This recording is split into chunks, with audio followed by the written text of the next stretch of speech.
Very cheerful morning to one and all. आज हम discuss करेंगे स्टे यंग फॉर एवर। हम अपने आप को यंग कैसे रख सकते हैं इसके बारे में हम बात करेंगे। हमारी जो क्रोनोलॉजिकल एज है वो विद टाइम बढ़ती ही है, उसमें हम कुछ चेंजेस नहीं कर सकते हैं, लेकिन हमारे जो वाइटल ऑर्गन्स हैं उसकी एज को, जो उसकी सेलुलर एज है, हम उसको रोक सकते हैं।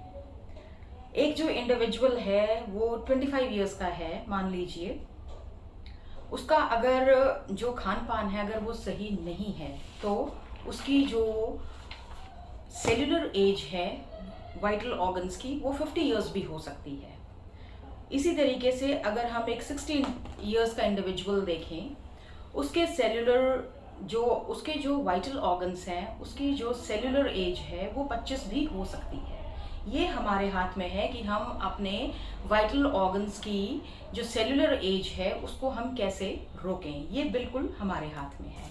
आपने कभी नोट किया है कि आजकल जो छोटे छोटे बच्चे हैं उनको फैटी लिवर की प्रॉब्लम हो रही है या उनको कोलेस्ट्रॉल की प्रॉब्लम हो रही है?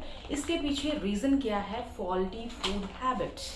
हमारी जो फूड हैबिट्स हैं वो सही नहीं हैं, जिसकी वजह से हमें ये सारी की सारी प्रॉब्लम्स का सामना करना पड़ रहा है। अब इसको हम कैसे ठीक कर सकते हैं? Our body is acidic in nature. हमारी जो बॉडी है ये एसिडिक है नेचर में।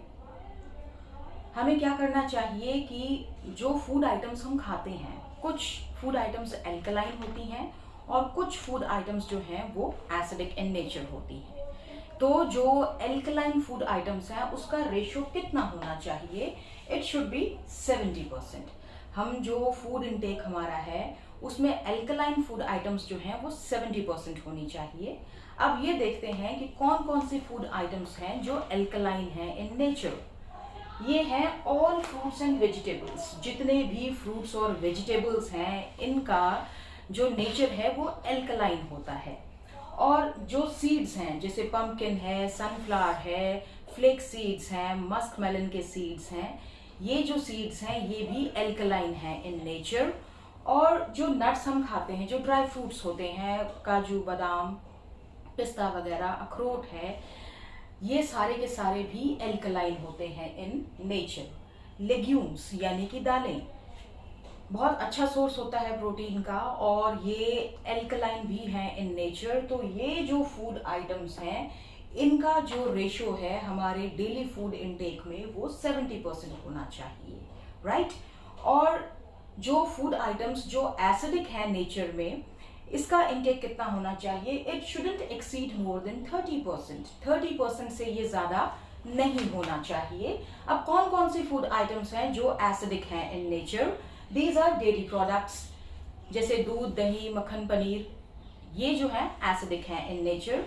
जो नॉन वेज है, मीट है, एग्स हैं, ये भी एसिडिक होता है नेचर में। ग्रेन्स यानी कि अनाज, जितने भी अनाज हैं वो सारे के सारे जो हैं एसिडिक हैं नेचर में। स्वीट्स, जो हम मिठाइयाँ खाते हैं, कन्फेक्शनरी फूड आइटम्स हैं, जितनी भी जो प्रोसेस्ड फूड है वो भी एसिडिक होता है। जंक फूड जो हम बड़े शौक से खाते हैं वो भी इसी कैटेगरी में आता है। तो हमें इन चीज़ों का जो इनटेक है हमें वो कम करना चाहिए और जो एल्कलाइन फूड आइटम्स हैं ये ज़्यादा होनी चाहिए। इसके साथ ही water is the best medicine. पानी से बढ़िया चीज़ दुनिया में कुछ भी नहीं है। बिफोर ब्रेकफास्ट, जब आप सुबह उठते हैं और ब्रेकफास्ट से पहले 40 मिनट्स के इंटरवल पर आपको 350 ml से लेकर आप 500 ml तक का वाटर इनटेक एक टाइम में कर सकते हैं। और इस तरीके से आपको 1 से 1.5 लीटर वाटर इनटेक करना है बिफोर योर ब्रेकफास्ट। इससे क्या होता है कि जितने भी टॉक्सिन्स हैं वो आपकी बॉडी से फ्लश आउट हो जाते हैं। जैसे कि नवरात्रास में for 9 days you go on fasting, you observe fast during those days. तो उसमें उसका मेन पर्पस क्या है, साइंटिफिक रीजन क्या है उसके पीछे? That is to detoxify your body. हम डिटॉक्सिफिकेशन के लिए फास्ट करते हैं। तो अगर आप वाटर इनटेक अपना रखेंगे 1 से 1.5 लीटर तक रेगुलर बेसिस पे बिफोर ब्रेकफास्ट, तो आपकी बॉडी जो है वो रेगुलर बेसिस पे डिटॉक्सिफाई होती रहेगी, राइट? तो अगर हम ये रेशो रखते हैं एल्कलाइन और एसिडिक फूड आइटम्स का, अगर हमारा ये रेशो रहेगा तो आपकी जो बॉडी है वो रेगुलर बेसिस पे डिटॉक्सिफाई होगी और छोटी मोटी जो एलिमेंट्स हैं, फिजिकल एलिमेंट्स हैं, वो भी आपको उनका सामना नहीं करना पड़ेगा।